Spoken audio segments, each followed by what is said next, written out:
এখানে আমি যেটা বলতে চাচ্ছিলাম যে 31 দফায় ম্যানিফেস্টো নিয়ে বলছে কথা, যে এখন 31 দফায় যেগুলো আছে এটাতে একদিনে কি বাস্তবায়ন করা সম্ভব? 31টা দফায় কিন্তু বিরুদ্ধে গেলে একটা দফায় একদিনে বাস্তবায়ন করা কিন্তু সম্ভব। বাস্তবায়ন আর চারটা বিষয় নিয়ে আমি যেটা বলছিলাম, আস্তে আস্তে করেন, কিন্তু সেটা যদি মনে হয় যে কোনো কারণে বিএনপি সরকার বা সরকারের মোটিভটা ওইরকম না, এটা বাস্তবায়ন করবে। এখন অন্তর্বর্তীকালীন সরকারের কাছে প্রত্যাশা ছিল যে নিরপেক্ষ ব্যক্তিত্বেই প্রশাসক বানাবে কিংবা নিরপেক্ষ ব্যক্তিদেরকে দিয়েই হচ্ছে সেট আপ করবে যেখানেই সে দেব। কিন্তু সারা বাংলাদেশেই তারা জামাত ইসলাম দ্বারা এত মোটিভেটেড ছিল যে প্রত্যেকটা অফিসের প্রধানকে তারা জামাত ইসলাম মাইন্ডেড লোকদেরকেই দিয়েছে, এবং জেলা প্রশাসক যাদেরকে, জেলা প্রশাসক তো দিছিল না, সিটি কর্পোরেশনের প্রশাসক যেগুলো দিছিল ঢাকা উত্তর এবং দক্ষিণ, এগুলোকে নিয়ে কিন্তু অনেক বিতর্ক এবং পত্রপত্রিকা লেখালেখি পর্যন্ত হয়েছে। আর ম্যাক্সিমাম জায়গাটা পলাতক ছিল জেলাগুলোর যখন 64টা ডিস্ট্রিক্টে জেলা প্রশাসক পলাতক ছিল।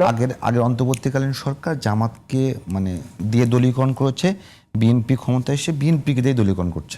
আমি বলি জামাত তো আর সব জায়গায় 64টা ডিস্ট্রিক্টে প্রশাসক অন্তর্বর্তীকালীন সরকার দিয়ে যায়নি, গোপনে দিয়েছে, গোপনেও দেয়নি, পলাতক ছিল সবাই।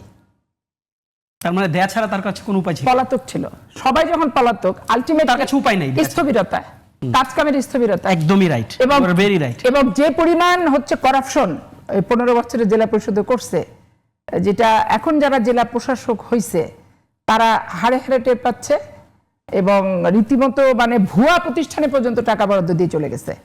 এবং জেলা প্রশাসকদের নিয়ে বাংলাদেশের প্রধানমন্ত্রী জনাব তারেক রহমান সাহেব একটা মিটিংও করছে, এবং সেখানে খুব স্পষ্ট ভাষায় বলছে যে সরকারি টাকা পয়সার যেগুলো দুর্নীতি হয়েছে সেগুলোর একবারে হিসাব নিকাশ পরিপূর্ণভাবে করে তার শ্বেতপত্র প্রকাশ করতে হবে, এবং যেটুকু আছে সেটুকু প্রপার ভাবে ইউটিলাইজ করতে হবে। পূর্বের সরকারের পথ অনুসরণ করা যাবে না। যদি দেখি কেউ করে সাথে সাথে তাকে বরখাস্ত করা হবে।